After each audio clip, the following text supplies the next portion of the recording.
All right, we're back, you guys. Sean Javon, all 52 podcasts here. A lot of news, probably two parts this week.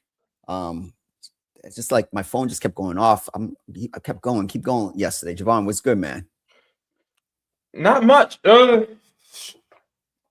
Yeah, I was at the office yesterday.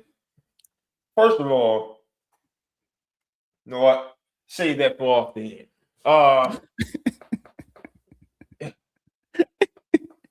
So you know it's something good. You know what? Nah, the hell with it. So I go in the office on Monday, right? Leave around 2:30, because there ain't nothing going on. And I'm the only person from the college sports desk that's in there. And this is, mind you, I get an email either Thursday or Friday from my boss wanting to talk about a story sometime this week. So I'm thinking everybody's always in the office Monday. You can go in, boom, boom. He's not there. I leave, Sean. I got stuck in my parking lot for about an hour. For what? Yo, the snow service that we pay for out of our rent has not come and cleaned out that parking lot. Nope. I'm shoveling myself out of slush, sliding all over the place. I'm so happy the maintenance man was there. He had called the other maintenance man, and they had to push my car up the parking lot while I'm slamming on the gas. That's wild. And you pay for this. So look, I wake up yesterday. I said I ain't going to the office today. They wasn't in there yesterday. I got stuck coming home. Nah. 12 o'clock come. Boss emailed me. Hey, when you free to talk about this story? I'm free all afternoon. All right, I'll be here till 5.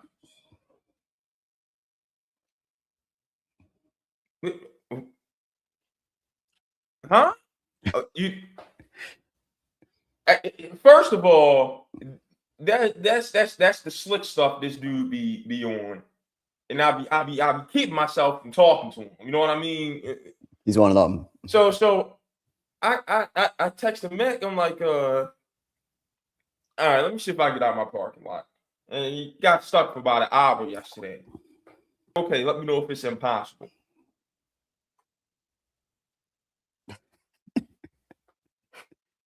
You had to take a deep breath. Boy, go in there. I'm in there for about hour and a half before he comes over. And it's something that very easily could have been talked about over the phone. Yeah. Come back. It's snowing while I'm driving home again. I get you out of there. This time I take forever to get in the parking spot. Get some DoorDash. Sean, I had to shovel my DoorDash driver out of my parking lot because he got stuck. Yo, Sean, I told my pops. Oh, wow. Sean, I told my pops on Monday when I got in from getting my car out. I said, Pops, when I come home for Christmas, it's going to be one of two things that happen. Either I'm going to have a new job or I'm going to be coming home with a U-Haul truck. And that's my very last winter in Syracuse. Right hand to God. I believe you. I believe you. We got to get you out of there, man. We got to get you out of there. Hey, y'all Central New York people, y'all Great Lakes people. Yeah, y'all got it. Yo, the thing that's wild is you had to shove out the DoorDash guy.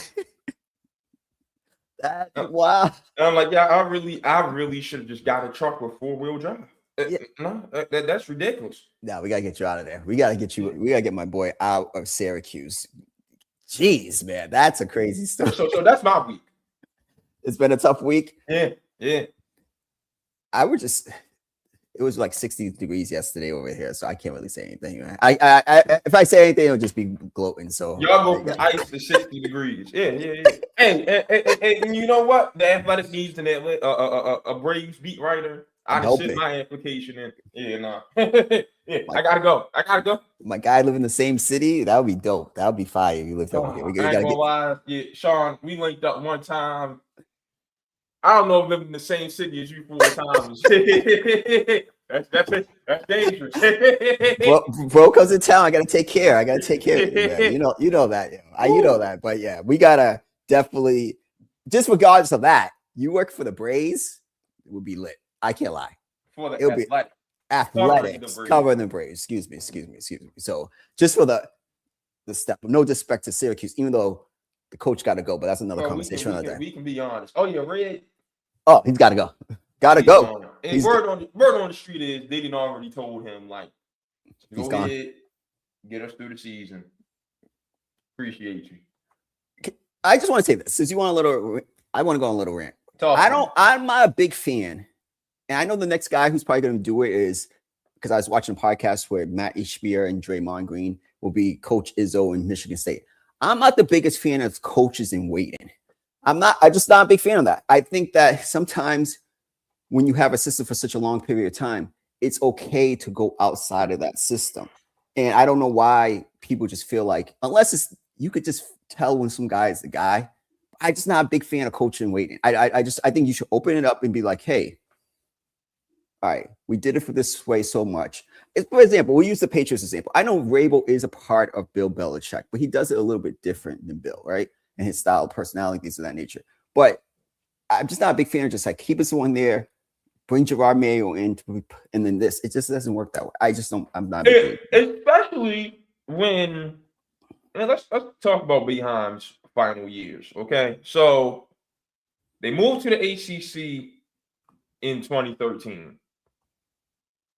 They were 28-6, had reached number 1 in the country at one point that season, lost in the second round, missed the tournament the next year, go to the Final Four as a 23-9 team the year after that, missed the tournament, losing the Sweet 16, losing the first round, missed the tournament, losing the Sweet 16, and missed the tournament in Boeheim's last 2 years.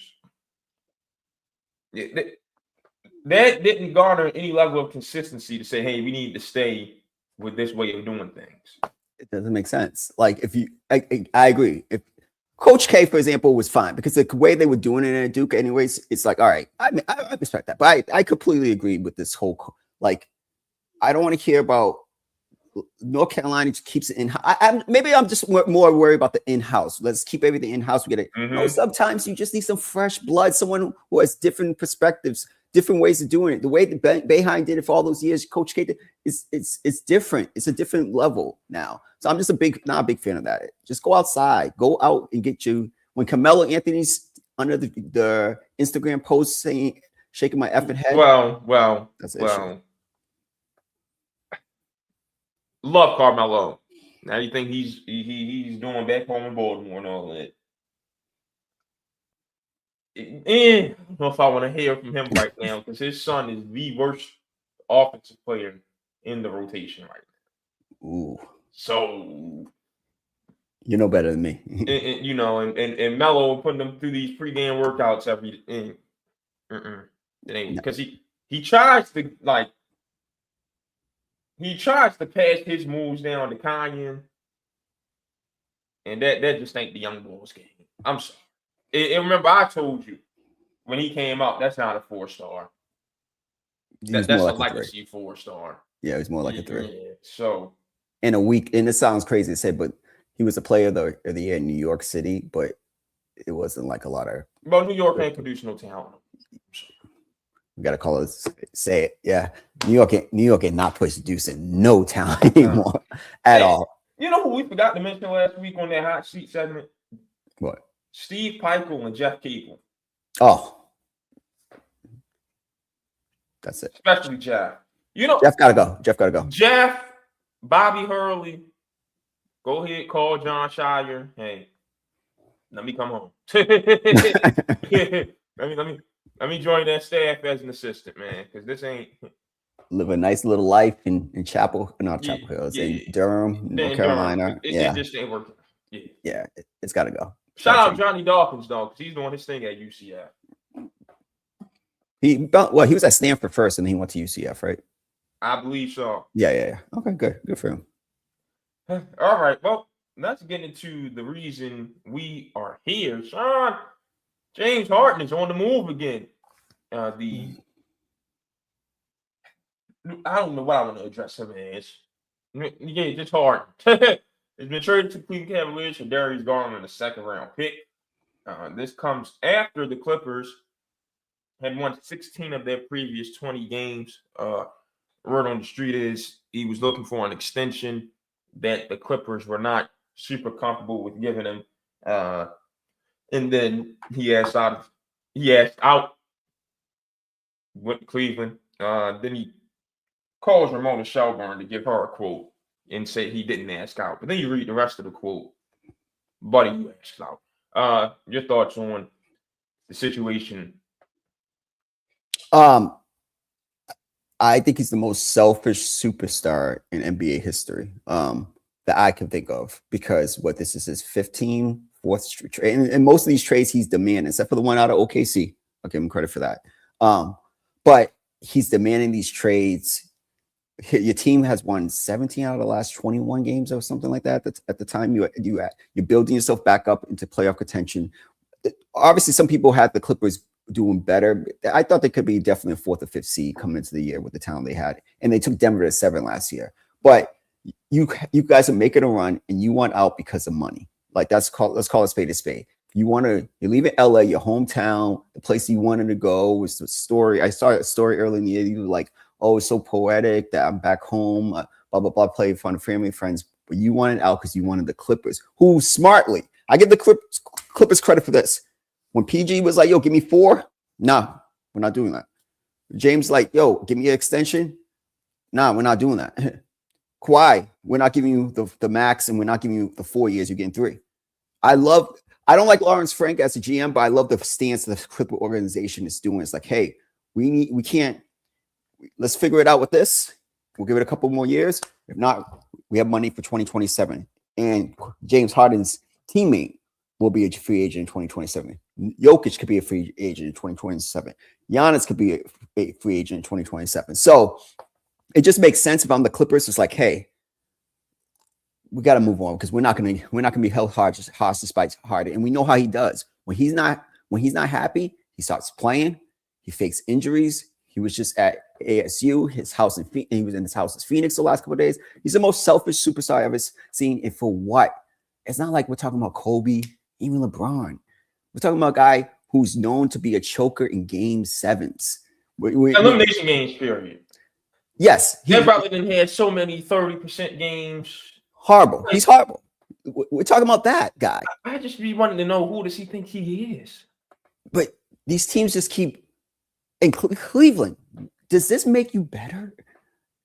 Does this make the Cleveland better? I know it makes him better in this aspect. He plays, and Garland hasn't played. And Garland's small compared to him in the postseason. We talked about this on the podcast last year. Garland cannot play traditional minutes in the postseason. He's too much of a liability. So I see that part. And he'll get Jared Allen more involved.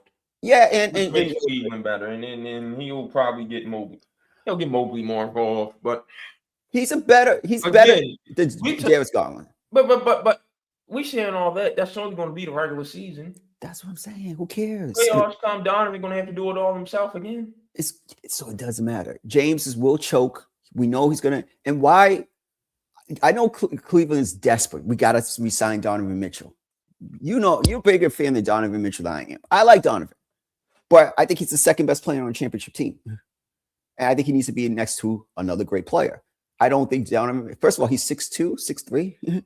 6'2", 6'1", 6'2". He's really small for a league guard. And that's no disrespect, but it's hard to win titles like that. It really is. So I'm just not a big fan. I think he needs to be the second option. So I'm not going to be doing all these moves to acquiesce Donovan Mitchell when I don't believe that he's a franchise guy. But that's me. Cleveland believes he's a franchise guy, and they want to keep that team together.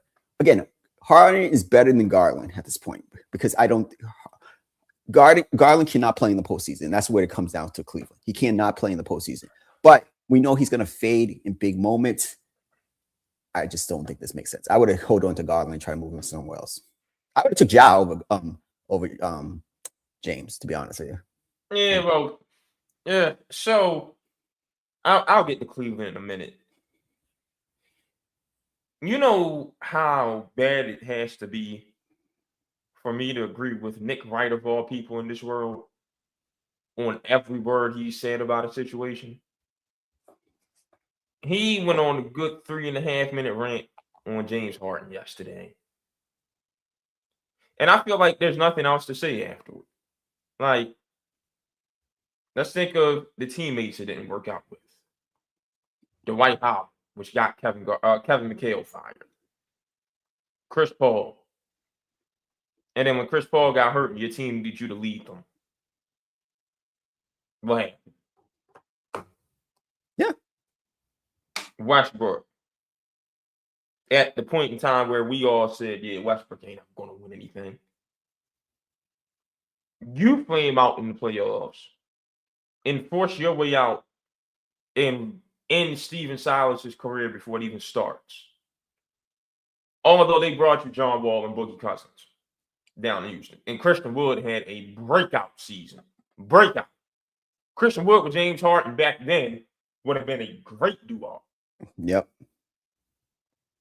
You go to Brooklyn. You give up there. After you messed up your hamstring, came back and no-showed twice in the playoffs. Then Daryl Morey throws you a lifeline, brings you to Philly. Next thing you know, you in China talking to a bunch of kids that don't speak the language, calling Daryl Morey everything but a child of God. You turn your back on Daryl Morey, who has given you everything you ever asked for in this life. To get to LA, your hometown, with Kawhi, and y'all finally have things rolling.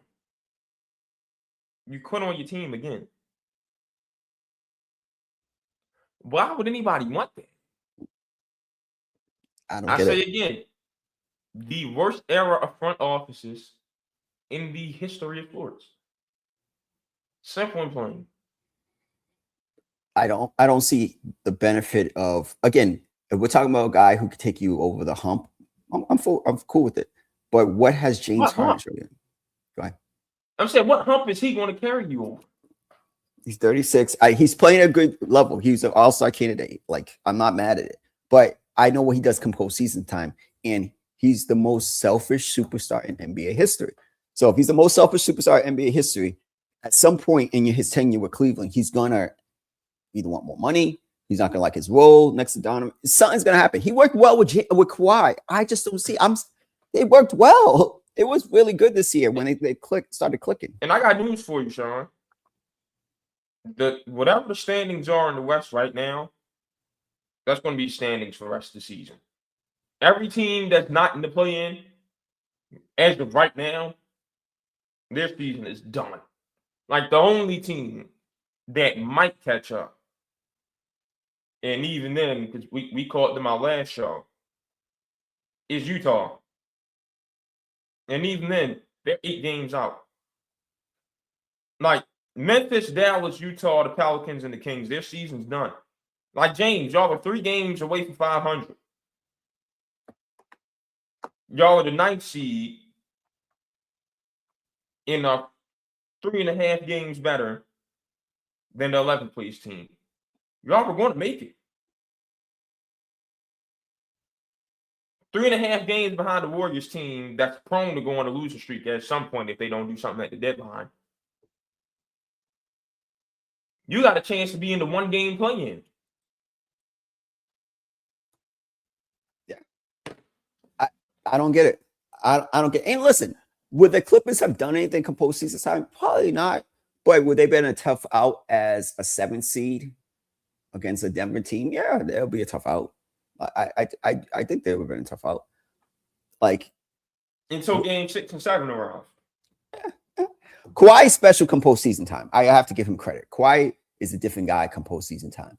But I think the conversation should switch to this. If I'm Kawhi Leonard, I got Darius Garland, and I got a bunch of old guys around me. I mean, Will Collins is fine. I want out. And if I'm with the Clippers, his value is probably the highest it's ever going to be again. I trade him. The Clippers got to be real with themselves. I know there is no reason for them to tank because their first round pick goes to OKC, but who cares? OKC is going to be here for the next 4 or 5 years, regardless of anything. Who cares? Like, that's why I love what, and we'll talk about. I love what Memphis do. Ride it, let them ride out that wave for the next. And you know the NBA is going to break it up. They're going to have to break up the team because the rules. So let them ride their 3 to 5 3. It's like a 3-year window now because even Boston only took 3 years and they had to switch up their teams. So let it, like, that's what I would do. Like, who cares? They can still make the playoffs just because their lineup plays some basketball and Ty Lue coaches. It's going to be Garland, Bogdanovich, Kawhi, John Collins, and Zubac with Brook Lopez and Nick Batum off the bench. That's not going to get and Chris Dunn off the bench. And Derek Jones off the bench. It's not going to win you a shit, but you'll still make the playoffs. So I think you have to go and keep winning this year. But when July comes around, hold on, I gotta look at the Clippers roster. Keep going. When July comes around, you have to trade Kawhi. Again, I don't think trading him and blowing it up at the deadline means anything because don't give OKC another pick to extend what they got going on. That's probably the quiet conversation behind the door. So let's win this year. Yeah. And then, we'll move Kawhi in the offseason. So Kawhi definitely has some value still. Derek Jones Jr. will be a nice 3-and-D guy for some teams. Chris Dunn. Lopez still will have some value in the league. Bogdanovich. Collins. They got some guys that they can move. Zubac. Yeah. They got some guys. They should be able to retool that team. Yeah. But I agree with you. I see your point. You don't want OKC getting a tough because they could win the lottery even with the 9th odds, like it's been happening, and they get the first pick in the draft. It's like, oh, come on. Like, I get it. And then they're fine to part ways with somebody. Exactly. Because they got a replacement waiting in the wings. Yeah, on a rookie scale contract. All right, so I could get with that. Try to fight for the playoffs. They'll probably get into the play-in, but you gotta move Kawhi this offseason. The Kawhi ever is over. It's done. And he got into the All-Star game. I knew he was going to be the replacement. That was the easiest choice for him, even though he deserved it. He had no business having to be the replacement. No, he's more of an All-Star than LeBron, but that's another conversation for another day. No, it's going to happen today. Okay. Later on today. Yeah, don't. Okay. But that wasn't the only move of Cleveland's trade deadline. They acquired Dennis Schroeder and Keon Ellis from Kings for DeAndre Hunter. Me and Dennis Schroeder ain't getting along right now because I got him on my 2K My League, and Jordan Poole took him to the rack every possession last night, and I don't think he missed a shot. So DeAndre Hunter was Cleveland's prize trade deadline acquisition last year. Kenny Atkinson stuck him on the bench as the 6th man to the point where Hunter had to get out of there this year. And it's for Schroeder and Ellis. Your thoughts on that move? So I texted everybody. I like the move for both teams because I know this is Dennis Schroeder's 11th team in the NBA, but I think he brings some type of level of feistiness to a team that I think is pretty soft in Cleveland. But I said that before the James Harden trade, but I even like it now with James because I do think it gets some flexibility, and you could be like, hey, James, you are 36, take some time off, and it'll be a drop off, but Schroeder is a capable backup point guard because also Lonzo Ball, your guy, I don't know what happened to him. He fell off the cliff.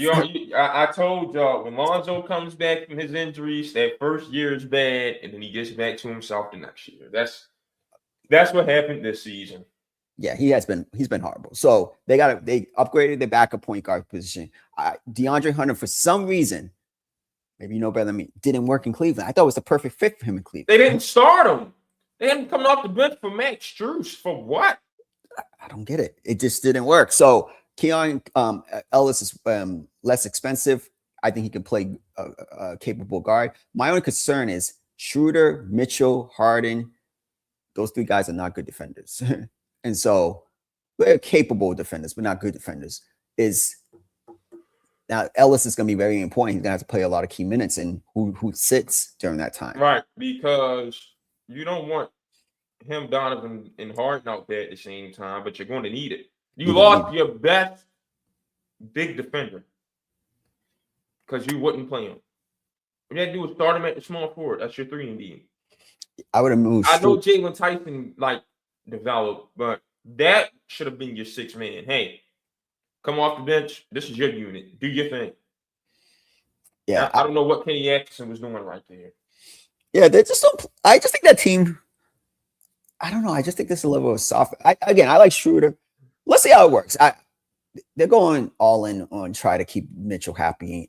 I think the mandate is we have to at least get to the Eastern Conference Finals. Do I think these moves can get them to the Eastern Conference Finals?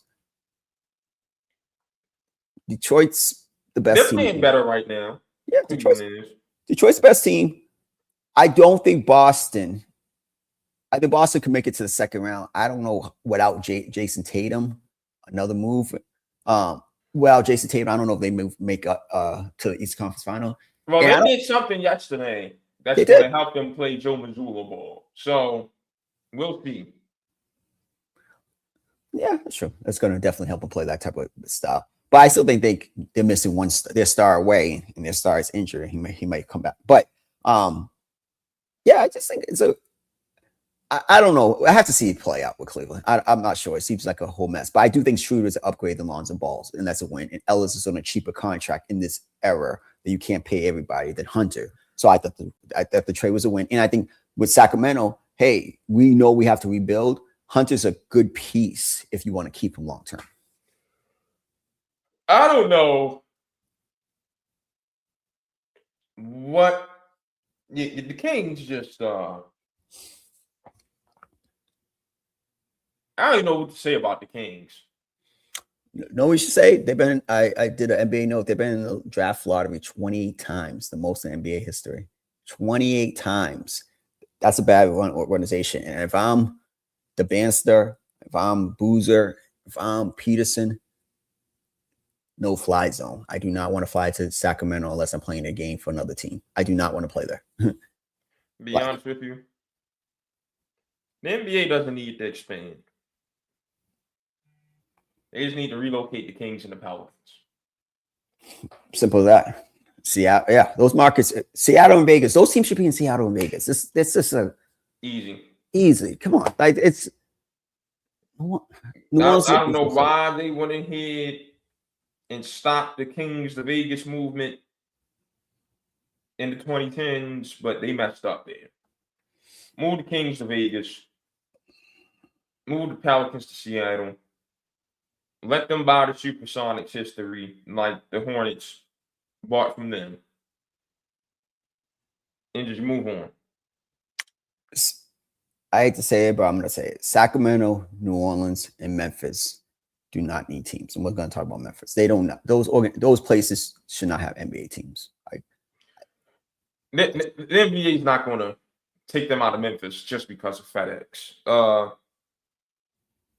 But, I mean, I don't know where you move them, though. That's the only thing. I'll keep it 100. Why don't they play in Nashville? Because it's more, I know the demographic is more black and more white. I don't know all this, but like everybody keeps saying Nashville this, Nashville that. They got the Titans and the Predators. I mean, that'd give them 3 out of the 4. Yeah, it's a bigger market than Memphis. It doesn't make sense. They did it off the demographic, that's one, and they did it off of Memphis basketball. No, it's not the same. So they got my personal opinion. If Seattle and Vegas do not have teams, it does not make sense for those 3 markets to have teams. And I would move Memphis. I'll move to New Mexico City. I'll move them to another place if that's what you wanted to do. That's exactly what I would do. I ain't mad at it. Yeah. Matter of fact, move the Kings to Vegas, move Memphis to Seattle, and move the Pelicans to Mexico City. There you go. Those will be 3. Mexico City will turn up for their team. It will turn up. It just makes sense. But you have 3 dying markets. And I know they would never move them out. But at some point, I think you have to have a rule like your team has to be somewhat competitive over 15, 20 years. Because what you keep telling me about Capital One Arena in Washington is a disgrace. It's a good market. Like it's a disgrace what's happening there. So change ownership, change something, but that market shouldn't be that bad. Yeah. Oh no, that's it. I did want to go ahead and go in on the Kings. I forgot. Yeah. Did you see what happened in that game against the Wizards? No, what happened? Sean, the Wizards in the last 6 minutes put a bunch of G Leaguers, two-way contracts into the bench guys in. Yep. To try to lose that game. And the Kings, with their starters out there, still managed to lose. Yo, DeRozan, Levine, what? Nah. And then Zach Levine, you're going to pick up your $48 million player option, that shit. Oh, he better. Where's he getting? No, you're right. But the Kings, y'all hamstrung. Nobody's taking that in. Oh, that's a heartbroken. No, he's officially a bad contract. And I was on his side for years. You have. No.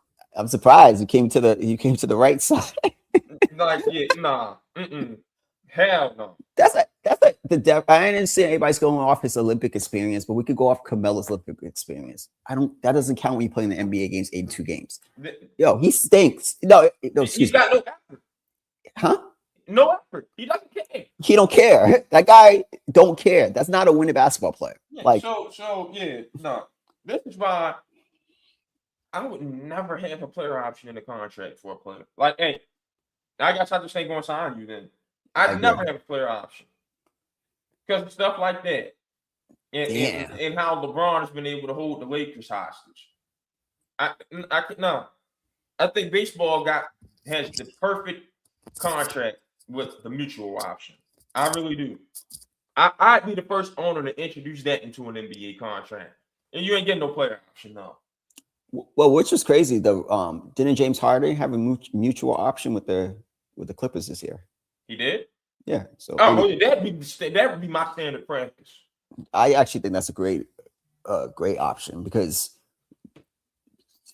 Levine $48 million next year. Like, come on. That team needs a full reset. They're in last place in the West right now. They got to fire the coach. They need to get rid of the owner. The owner, I don't know what he does. Like what does he do? Like, he's horrible. They got to fire Perry just got there. I do like the Hunter move. Let's see what he does. But they got to move to Rosen, cut Westbrook. I'm cutting everybody. I have to get. Listen, what I thought. We'll get into Memphis in a second. But what every team should do after I saw that game on Saturday is do what Memphis did yesterday and be like, I need my odds to be high to get one of those kids, and that's it. Simple as that. That's why I would do. Yeah. Well, speaking of Memphis, they're blowing it up, Sean. Jaren Jackson and Vince Williams are going to Utah for Walter Clayton, Taylor Hendricks. I want to say Georges Niang and 3 first-round picks. If Jaren Jackson and Vince Williams are getting you 3 firsts, granted, Utah had the picks to spare. Yeah, they did. Because they had a lot of picks from other teams. Danny Ainge need to get some of them off his hands. Still, it's going to be interesting to see what Giannis goes for. For Memphis, I like this because you know how I feel about Walter Clayton.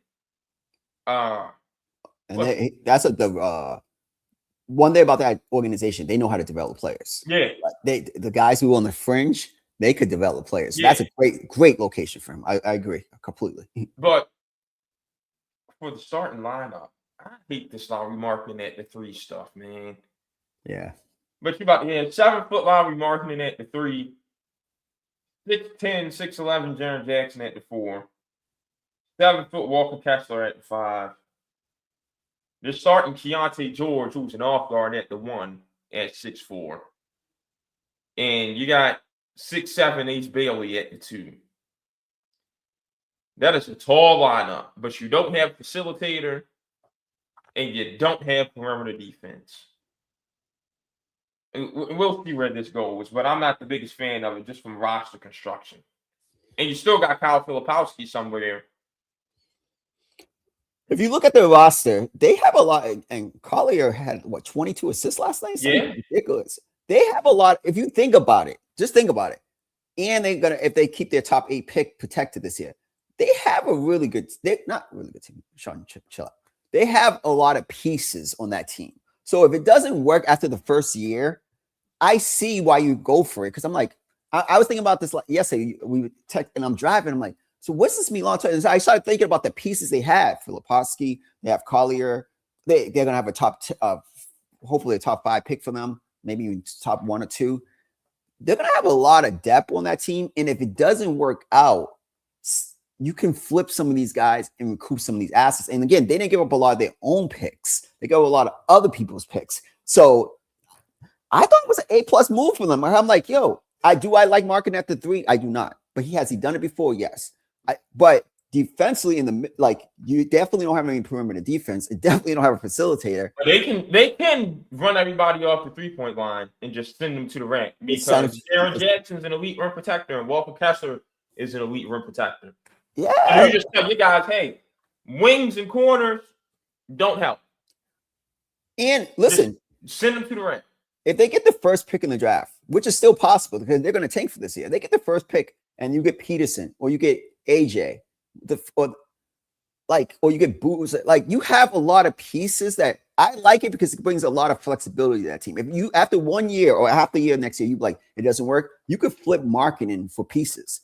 You could flip Jackson for pieces. You could flip the Lakers will love Kessler for pieces. You know what I'm saying? So you had and you move the assets. No disrespect to Walter Clayton Jr. He'll develop in Memphis. He will develop in Memphis, but he wasn't going to play like that in Utah. I like it a lot because I'm like, you could flip those guys for other pieces. You could figure it out and be like, all those guys in their starting lineup hold trade value at this point, high trade value. So I don't see, and you got off other people's picks and you want to recoup more picks, you trade one of those guys. And if you get a top pick this draft, you add that kid will probably be coming off the bench. I like Danny Ainge as a builder of teams. Yeah, yes, I really do. So and that's when I was driving. I was like, I trust Danny. I trust Danny Ainge and what his opinion making. And you keep the value of these guys. And Carly off the bench, he has value. It's a lot of value on that team, and you still have your picks. And they kept that team, and it works. That team is at least a play-in team next year. They're out of their whole rebuilding. They're going to try to win next year. And we think they have one of the best young coaches in the league. I say go for it. I don't see any downside for it. And when the draft comes around, they're going to get someone good because remind me which college teams are in their vicinity? BYU, Utah. Who else? Utah State. BYU, top 5 pick. Utah State, best team in the Mountain West. So you're seeing all the best Mountain West talent and all the best Big 12 talent, the best conference in basketball. They're going to pick up, yeah. Every weekend.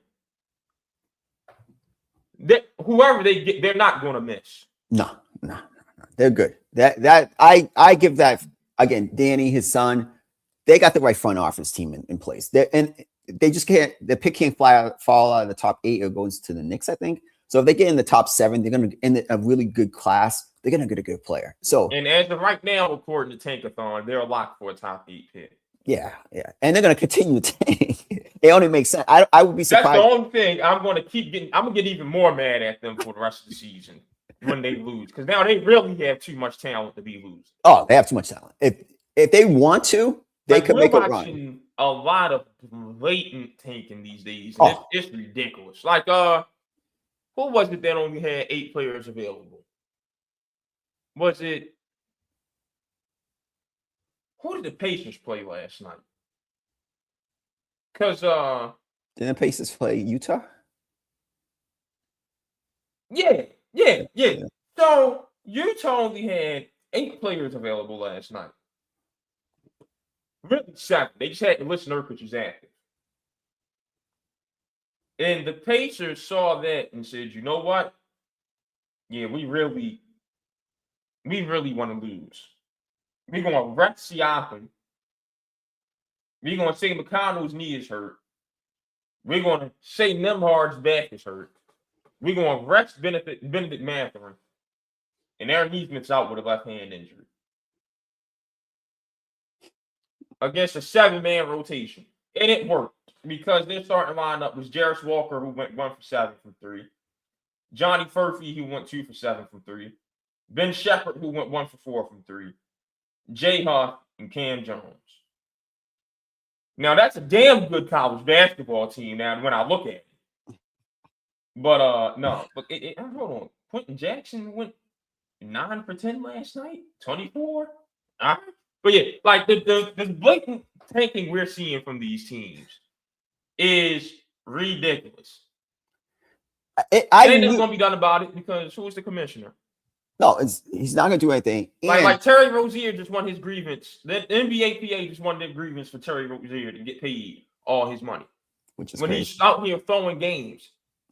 Crazy. You know David Stern what he did? Everybody that's part of that players union gets investigated. But everybody who had a part in in winning that case or whatever, now we investigating y'all because now I think y'all tanking. I'm just harass y'all. Yeah, we're gonna send a message. Yeah, ain't gonna be no consequences from Adam Silver. No, that guy he basically tanked. They just run over him. And he's getting $25 million. Damn, I see that. That's a win. I can't lie. And I just say, Lord, please bless me the way you bless these people. I've seen what you've done for others. Like that is ridiculous, bro. Like I heard somebody. It was a comedian. And he's calling somebody ugly. But this has been. I'm using this for everything these days. I know God will make no mistakes, but the Lord got to get tired eventually. That's the only way I can explain some stuff.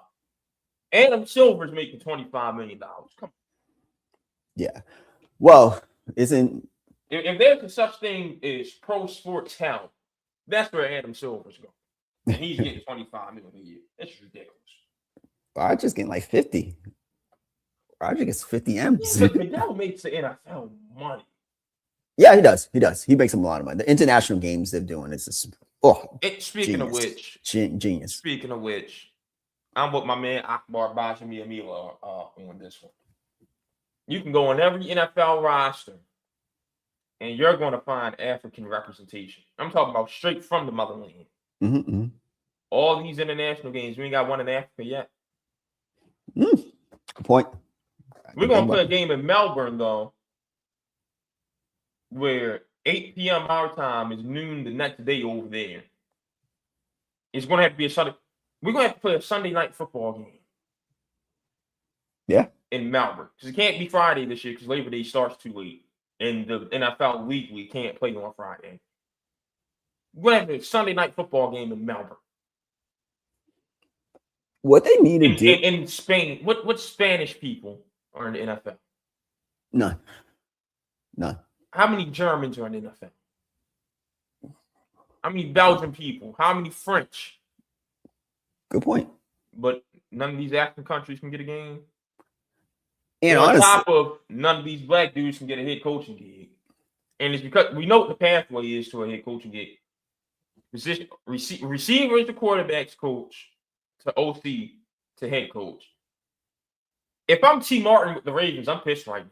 I'm seeing Nick Shilhassi in these conversations, and Davis Webb and Declan Doyle just got this job.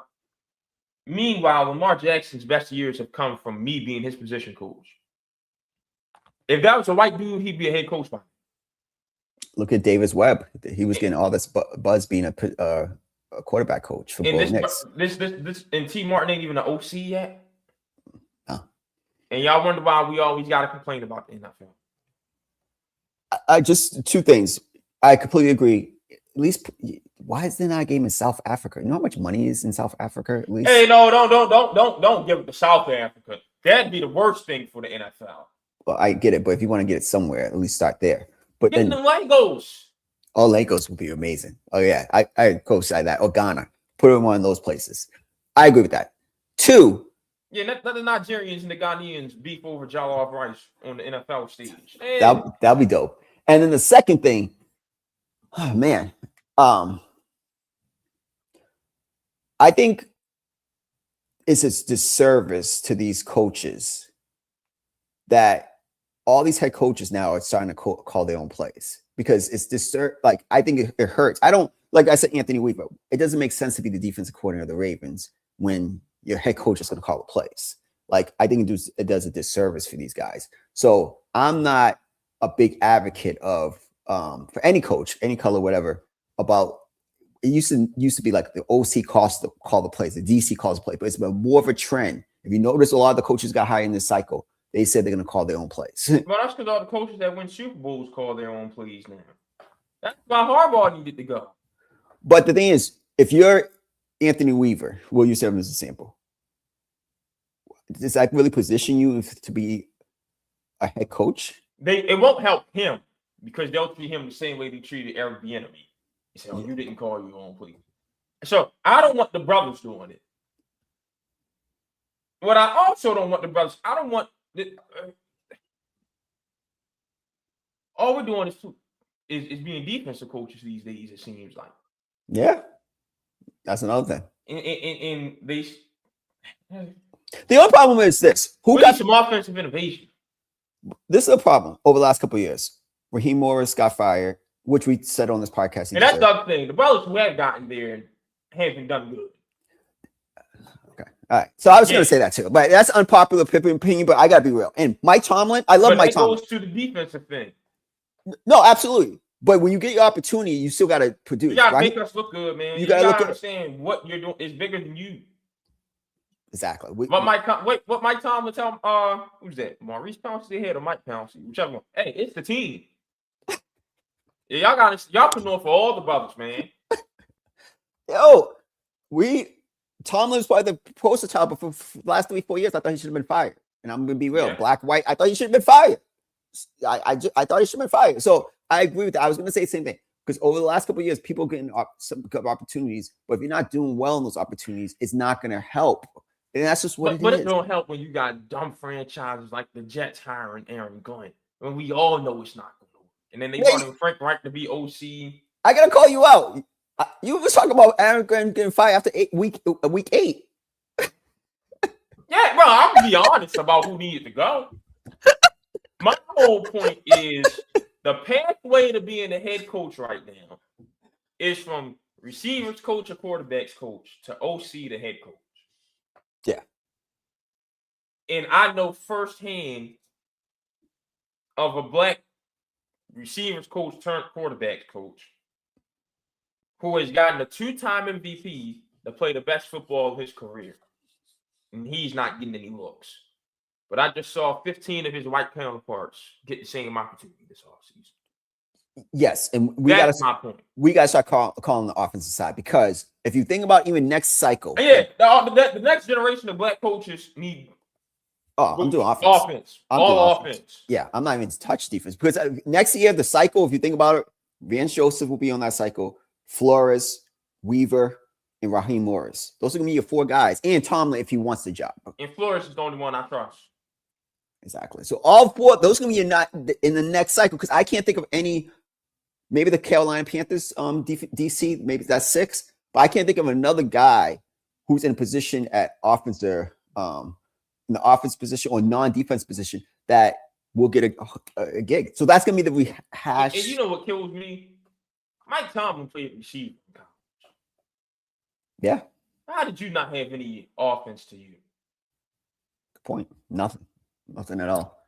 Even that kid, the guy from. Is he on the defense? Seattle. He'll probably be getting some looks next year too. Or it was the Rams. He was in it. He was one of the candidates for the Rams, for the Cleveland Browns job, which I'm glad he didn't take. He's black. He'll be one of those guys who gets an opportunity. Yeah. But I think you need more guys, and I think Marcus Freeman will eventually come into the NFL. Well, no, because all Notre Dame got to do is complain, and they get whatever they want. He ain't leaving. Come on, man. You can't have it both ways. I think that's the most beloved black person in Northern Indiana history.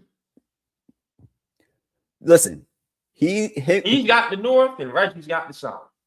I said this. He should have took one of the Ravens or the Steelers job. It was available. One of those jobs don't come available. But he's going to get whenever. I'm saying this right now. Whenever he wants to make that transition, he's going to get any job he wants. Simple as that. Speaking of Reggie, Frank October, God bless your heart. Yes, keep reminding people Reggie Miller has a losing record at Madison. That was funny. I started dying. This don't need to be part of the broadcast every time. We can stop. He was horrible. I saw something that someone was like, if NBC and Peacock offer a subscription with no Reggie Miller a part of the broadcast. Oh yeah, the meet Reggie Miller feature. But I don't think Reggie's bad. I don't. I just wish we stop doing all this MSG stuff with him. I think the Homer stuff is corny. No, not the Homer stuff. I don't like the LeBron makes that dunk, and I seen it online. He's jumping on crop. Yo, you are an announcer. Sit down. Like, and that was just a regular dunk. Come on, like, you get what I'm saying? Like, it wasn't. The white dude behind him was like a straight New Yorker. Like, I love that energy. The straight Italian New Yorker. Like, yo, what the F you doing? That's what he really was saying. And it's true. You an announcer acting like that? That was whack. I thought. No, yo, you know who had me geeking on Sunday night? Your boy Tarico. You know, once you start with Tracy Morgan, he ain't going to shut up. You try and call the game. Now you done messed yourself up because Tracy Morgan won't stop talking to you. You made it part of the broadcast. You know you ain't supposed to start talking to Tracy. And you know he done had a drink or two in him. Oh, yo, everybody leave Tracy alone about that homeless guy. Because, listen, with the way you treat people remember. Like, I understand God says turn the cheek 7 times 7. Yeah, but it's hard, and I don't because if I was in that position, I might be the same way. So I wasn't mad at Tracy. I might have given the up and down look and laughed at. That's crazy.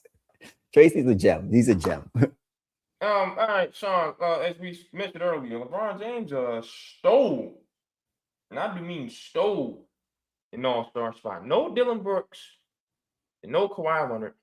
With Dylan Brooks, it's because the international team spots have been filled, I guess. Whatever.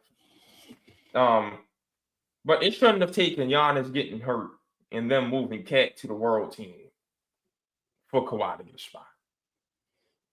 LeBron James is not an all-star. He's not an all-star. Kawhi's been better on both sides of the basketball this year. And now that Austin Reeves is back, I'd rather Austin Reeves got the spot before LeBron. Nah, Dylan Brooks needs that. Well, because the world team. That's my only thing. Dylan Brooks was the all-star this year. I actually think he was more deserving an all-star appearance than than Devin Booker. I gotta be honest. Yeah. Because you set the culture over there. Dylan Brooks should have made the world team too. I got the list for you, Sean, of who should have made it. Go ahead. I'm listening. The world team should have been Shea, Jamal Murray. Yep. Luka. Yep. Denny Avdia. Yep. Dylan Brooks. Yep. Wemby. Yep. Jokic. Yep. And Giannis. And if Giannis didn't play, let Embiid be his replacement. Now, I'll tell you why I'm saying that instead of Cat. Or not even Embiid, or Şengün, one of them.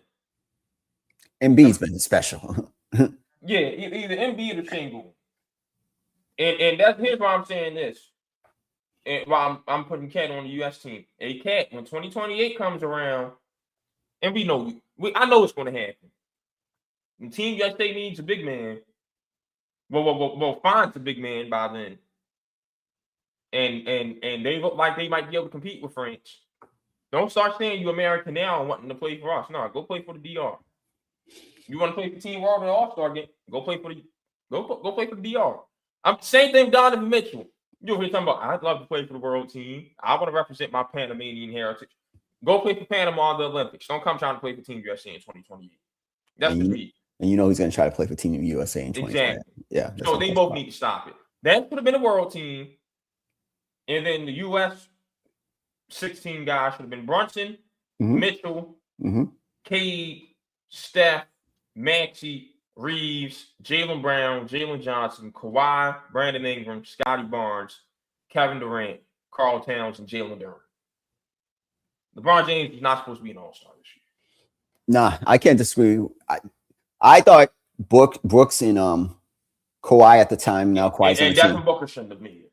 Devin Booker shouldn't have made. He's having a bad 3-point shooting season. He should. The coach is set by by Dylan Brooks. It's simple. Yeah. Anyone who watch basketball, and I'm disappointed in the coaches. The coaches play like we're not coaches. You watch this, maybe because of reputation around the league, but he was clearly an all-star this year. There's no question about that. I don't like the guy personally, but he's changed the coach over there.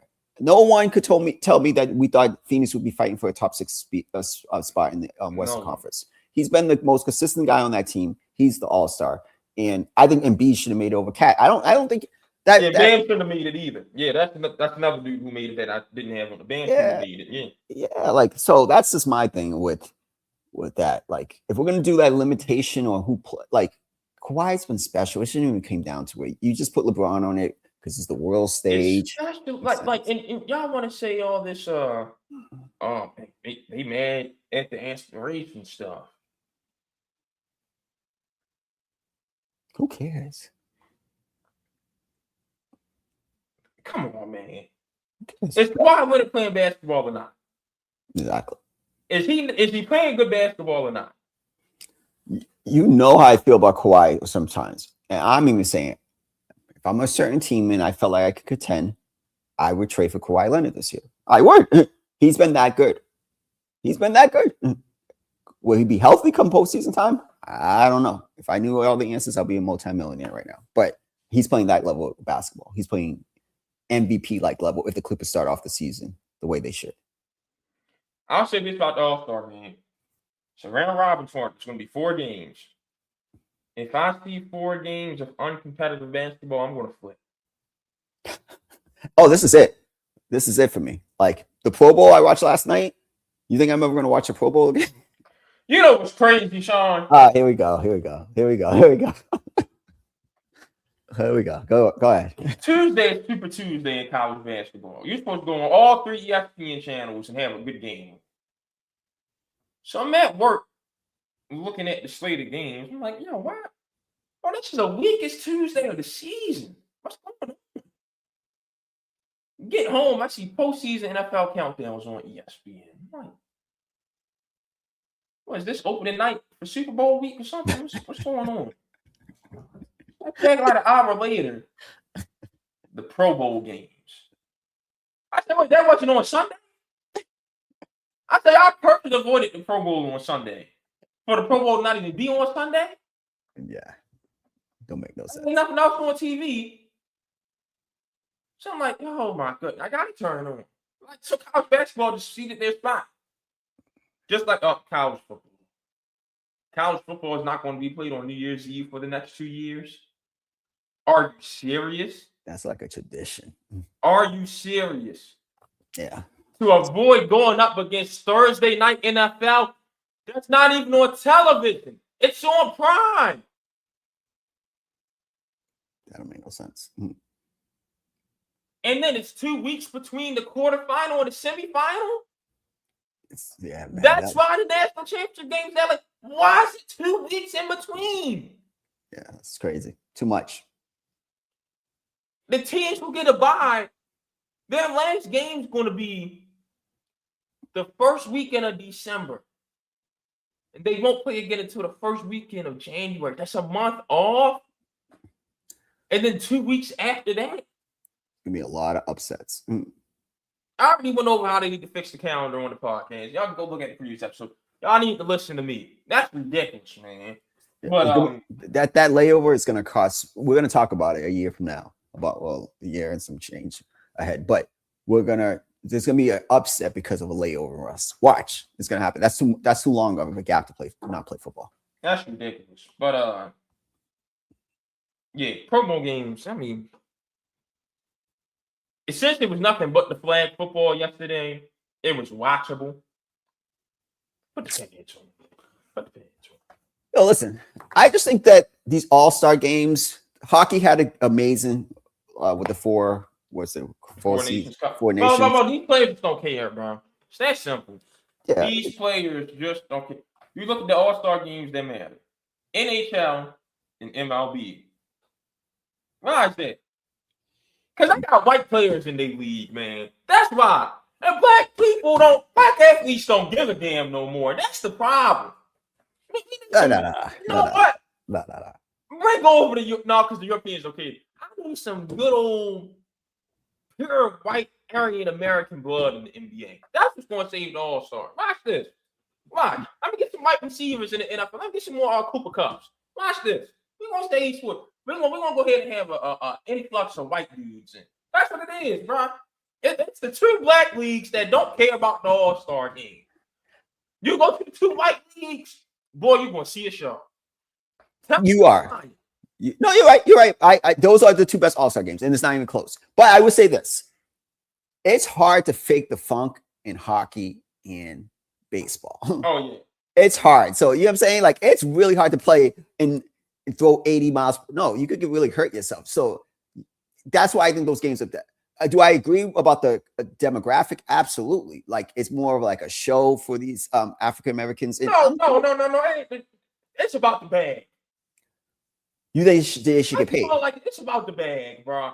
Yeah, people that sold their souls for money. Let's be honest. Come on, we got Sexy Red, dumbass, and 50 Cent and all of them, and Nicki Minaj, Kyle Tywin, and Sam Bowen for the Trump administration.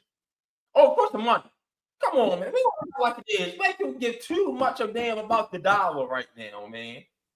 So you're basically saying we need some. We should have put Con Knipple and Cooper Flag in the All. Yes. Cooper. I'm not gonna lie. I would have Cooper Flag, Con Knipple, Colin Gillespie. Yes. Yeah. Well, Colin was said it for us, but those. Allen, yeah. Let them come. I bet you we see some competitive basketball. I agree with that. That makes sense. And one last thing, Cooper he's one of those ones. He's one of those ones. That he's gonna be special. I thought he was gonna be good, but I didn't think he was gonna be this good. I can't front. He looks like he's gonna be one of those ones. He's holding his own with Drew Holiday and them boys switching on him at the Team USA practices, and he was just calm as I don't know what. I said, yeah, he got it. He gonna be fine. Him, Anthony Edwards. The game last night. Drew Holiday is a hack. Boy, I'm gonna fight Drew Holiday if he was guarding me. Like if he caught an elbow, he wouldn't fight you. Like he gonna sit there, walk away, let you get the tap. He gonna still be in the game. You gonna be on the bench, man. I had to go to the locker room. Drew Holiday would get me out of character. That is a hack right there, man. I think imagine when he was in his prime. He's not even in his prime defensively anymore. He's not even. But I knew why we watched a bunch of podcasts, and everybody would say he's the best. He's the best defender in the league. Yeah, like he's not even in his prime anymore. I mean, we already knew this, right? And he showed us when he shut down Chris Paul and Devin Booker in the finals. Oh, special. Last night was just the first time I watched the Drew Holiday game in a little while. Besides the Celtics days, where they were just.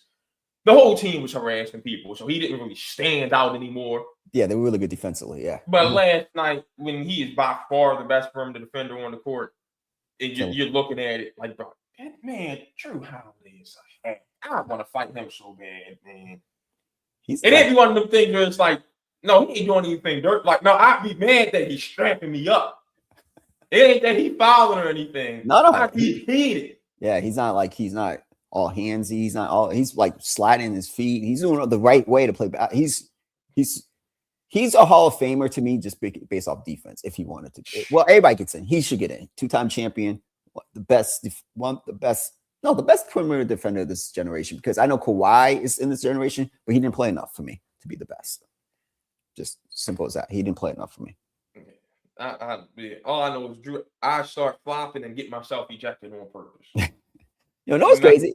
I'd be in the press conference. Man, they got to start calling fouls on Drew Holiday. That's ridiculous. Go back to the locker room. Hey, y'all.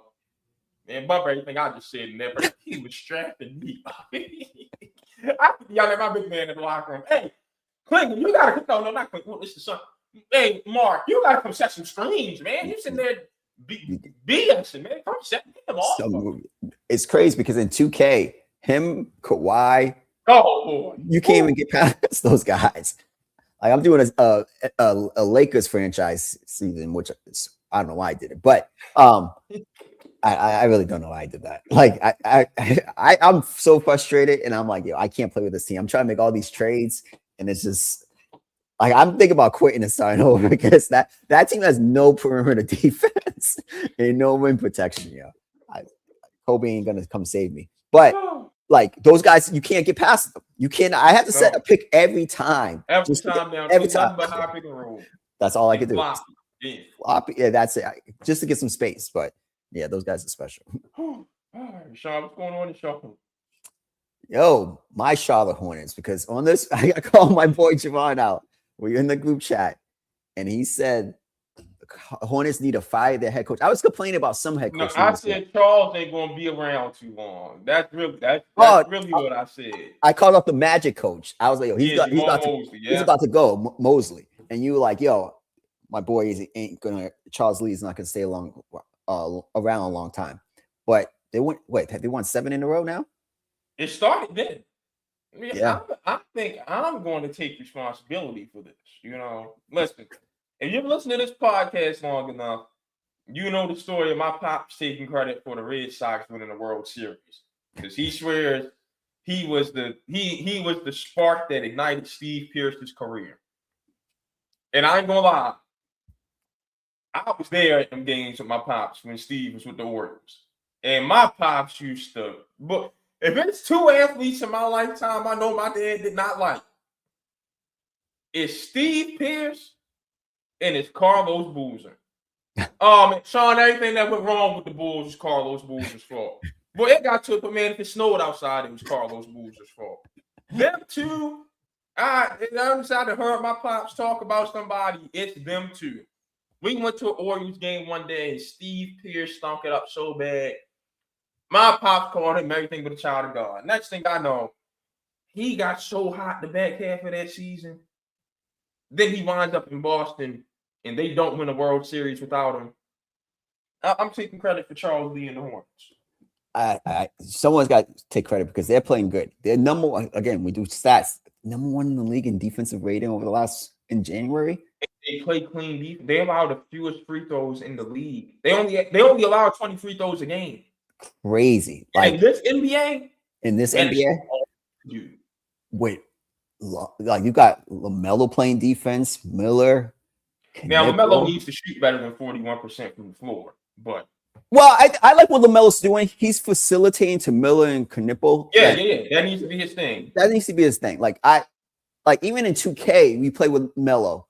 They got him throwing all these crazy passes. They got him shooting with the computer. Like it's ridiculous how they have him playing. I'm like, yo, if they translate that into the game, that's definitely how you play on the court, right? It's super advanced with this AI stuff. And so he's playing controlled basketball. He's hustling. He's playing a role. He's playing the point guard role. I like, they have a solid core. They have a solid core because LaMelo, Knipple, I didn't really see that whole Klay Thompson thing, but I do see the way he plays is very Klay Thompson. Just he's not as good defensively. And then Miller, if they can stay healthy, play-in tournament, maybe a first-round run will be really good, and they could build off that momentum to next season because they got a little good core. I don't know about Bridges at the 4, maybe upgrade the 4 position.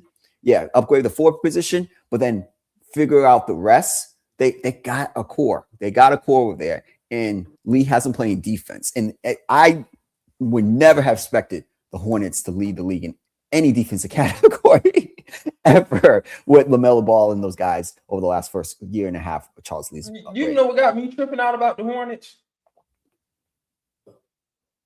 They're winning games with Moussa Diabate. Yeah. They line up with LaMelo, Khan, B-Mill, Miles, and Moussa Diabate is like 11-1, 12-1. 12-1. And Moussa Diabate, bro. Can I be honest? Remember the Kaminga conversation we had a couple weeks ago with Unc? Yep. And by the way, Unc was tripping that day. The Kaminga ain't athletic was that was something. Unc, we love you, but that was whoo. Yeah, that was why. Like he's like, just don't get me out my seat. But that's all Kaminga does. But I'm saying the same thing I said then. Like, Moussa Diabate really plays African. Like, Stiff is I don't know what and no skill. But boy, do he try hard and do whatever Charles tell him to do. That's all you need sometimes. And it's working. And he's only 6'9", 6'10" at that. I don't know how it's working. He's a coach. That's off to the Hornets, man. Yeah, So I that would. means one out of Miami, Orlando, Chicago, Atlanta, and Charlotte is going to miss the play-in. Whoever misses, head coach needs to be gone, along with Doc Rivers. In the East, the coaches that need to be gone are Doc Rivers. Whoever out of those other 5 teams misses the play-in, and Orlando, period. All right. Mosley, Doc, and then whoever's left out of those other 4 teams if they miss the play-in. Eric Spoelstra? The Heat ain't going to miss it. They ain't going to miss it. All right, so let's say this. Yeah. Eric's not going anywhere. Eric just needs better players. Because Quinn Snyder don't need to go either. Nah, Quinn doesn't. They're just getting right here. Jamal Mosley and Doc Rivers need to go. And if the Bulls miss out this year, which look like they might, because they might be starting to rebuild, which we're about to talk about, set Billy Donovan free.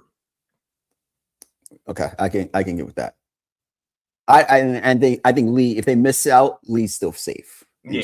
Okay. But yeah. But they only 1 game out.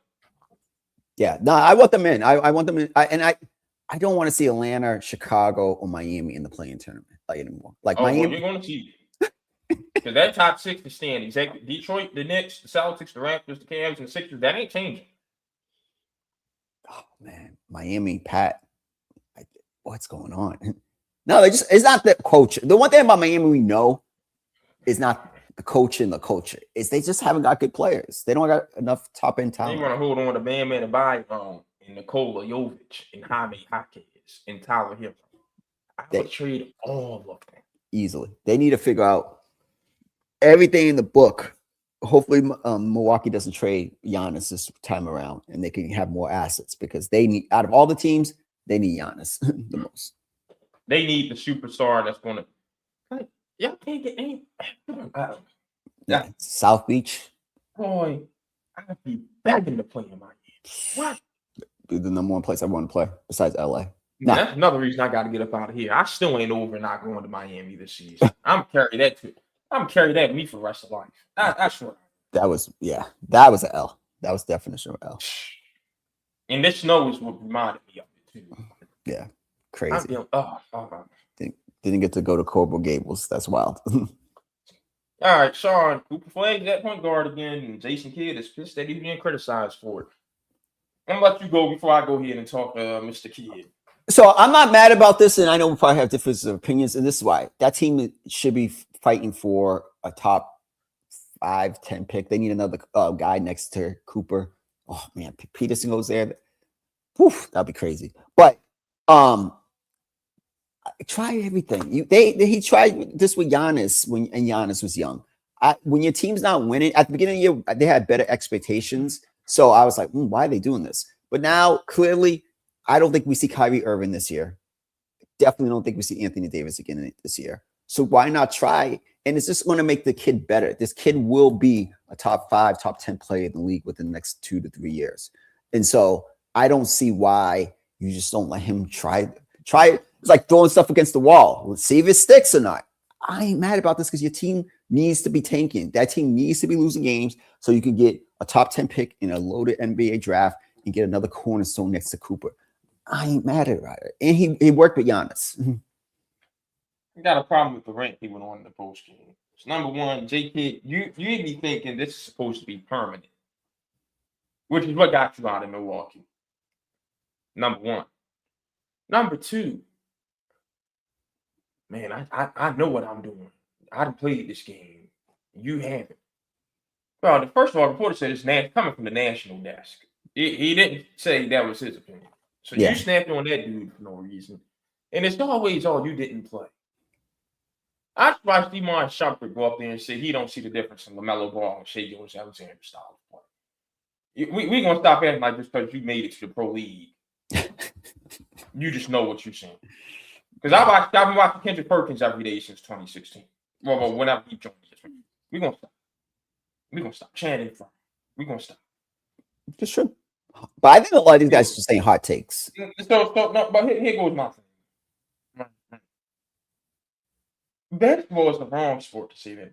It used to be a prerequisite that you play D2 or D3 ball to be a basketball reporter. Remember them days, Sean? Mhm. Chris Yeah, Haynes, college hooper. Chris Broussard, college. It was a whole circle. For a long time, everyone, Stephen A. Smith, like if you were covering basketball, you played. So let's stop that.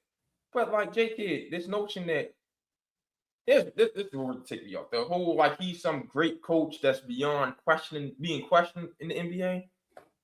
No, you ain't. What has Jason Kidd been as a head coach?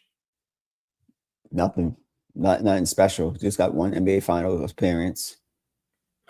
And you got to finals and it was like, okay, I'm gonna stop doing everything that worked to get us here, which was running an actual offense.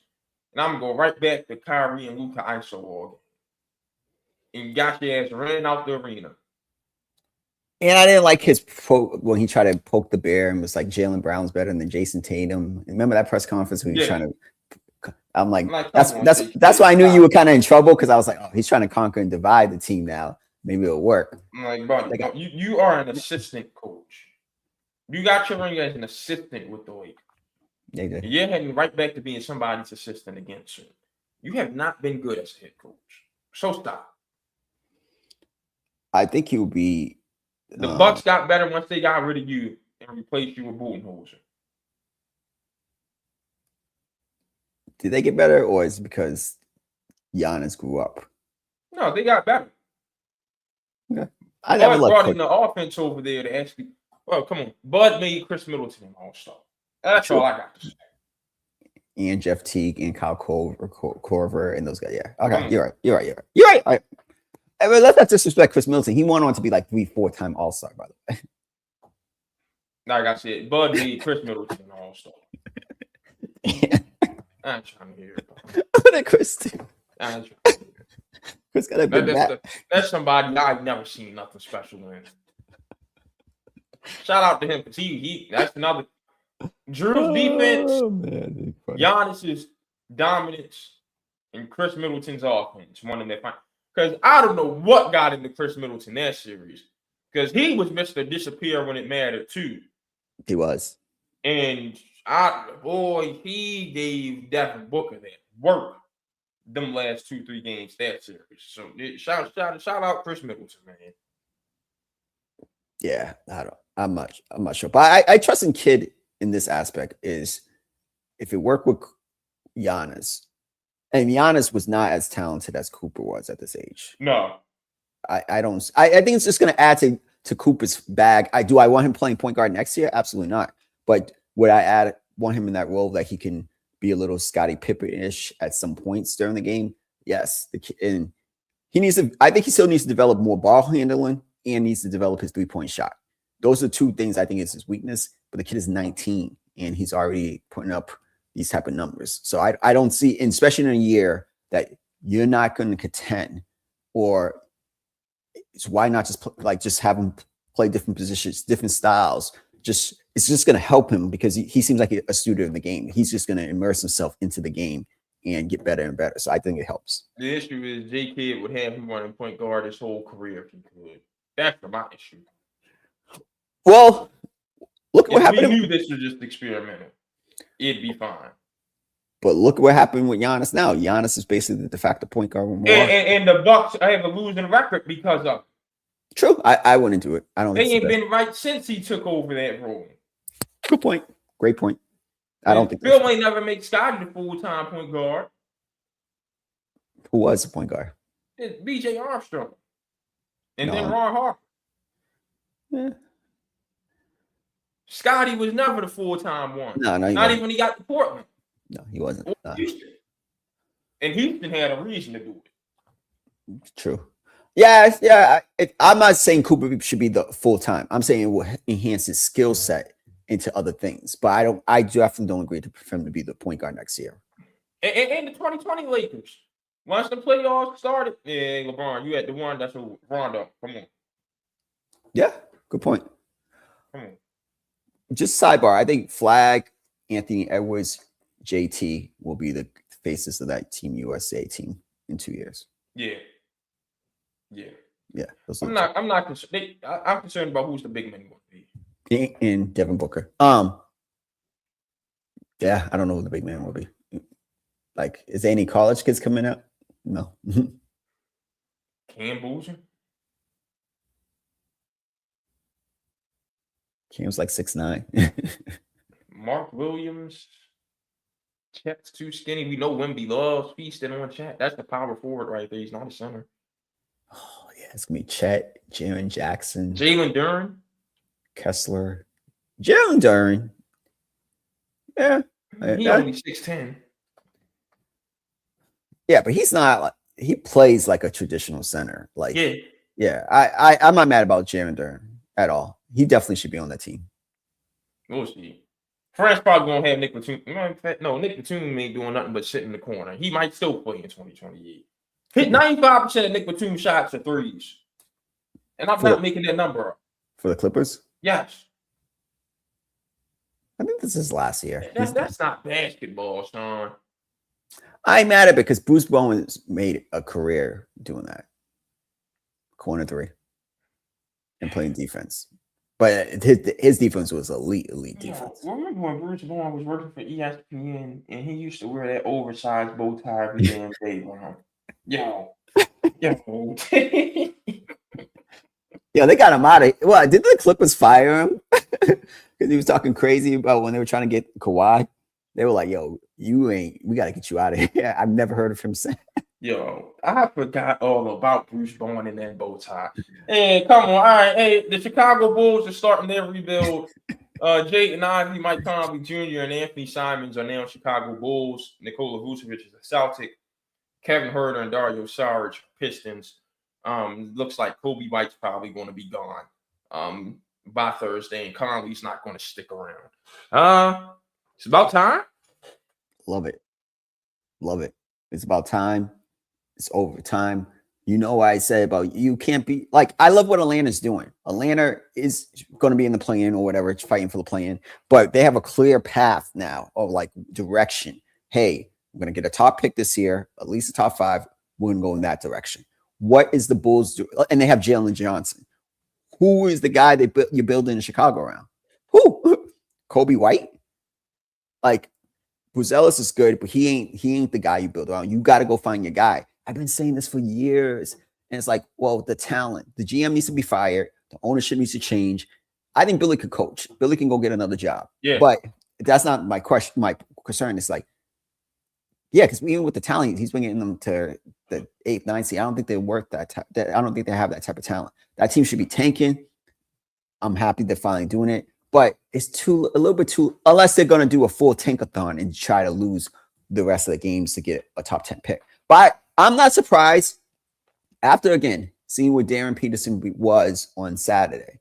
I'm not a front office guy, but I know a lot of those front offices. Memphis has done it. When you see Chicago's doing it, I'm like, oh yeah, I gotta hedge my bets and try to get that kid. Yeah. And it makes sense. So why, if you're Chicago, nobody on that team is better than Darren Peterson or has the potential of him, and you have a chance to get a top 10 pick or top 5 pick or number 1 pick, you have to hedge your bets and go get that kid. Even if you get the top 5, it's just loaded draft, so it's okay.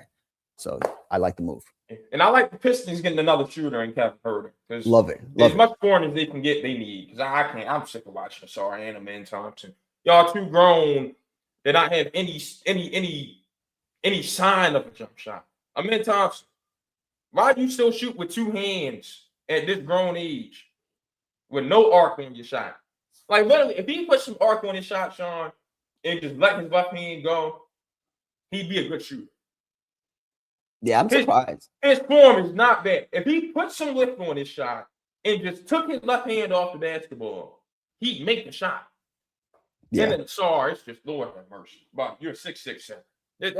I'm sick of watching that stuff. I really am. And but Vucevic will help the Celtics go back to more traditional Missoula ball. So good deal. Before we get out of here, we stand in Illinois. The Illini are hot. Sean, first time in program history, back-to-back road wins against top 5 teams. I think that right there, behind Michigan, and ahead of Michigan State. Second best team in the Big Ten, and has Elite Eight written all over. Did you see the freshman go for 40 something about 2 weeks ago? Yeah, and he's a top 10 pick too, top 15 at least. I don't know if I have him above Michigan State, but maybe I'm just like I always talk about nostalgia and what Michigan State used to be. But I think that's still they're still a damn good team. Don't get me wrong, yeah. But I think Illinois is ahead of them. When you have that freshman, he's that good. he's really good. I'll say it right here. I think a freshman will be the catalyst to win a national championship this year on one of these teams. Yeah. If that's the case, that means it's either Arizona, Duke, or Houston. I like Houston a lot. That means either Kingston Flemings is what gets Houston over the hump, or Cam Boozer proves he's that guy, or what's my man in Arizona? Pete.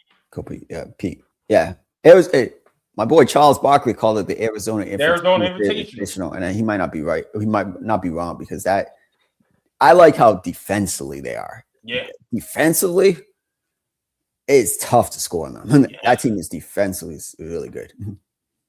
All right, you got anything else? That's all I got. All right, well, we're back tomorrow. Yeah, it'll be a fun one. What do we have tomorrow? AJ McCarthy, your boy, got his GM fired. And my boy, Shakur Stevenson, now my boy. Now he's my boy because of what he did Saturday. So you're special. We're gonna talk tomorrow. We'll see y'all 8:30, 9 o'clock. We out.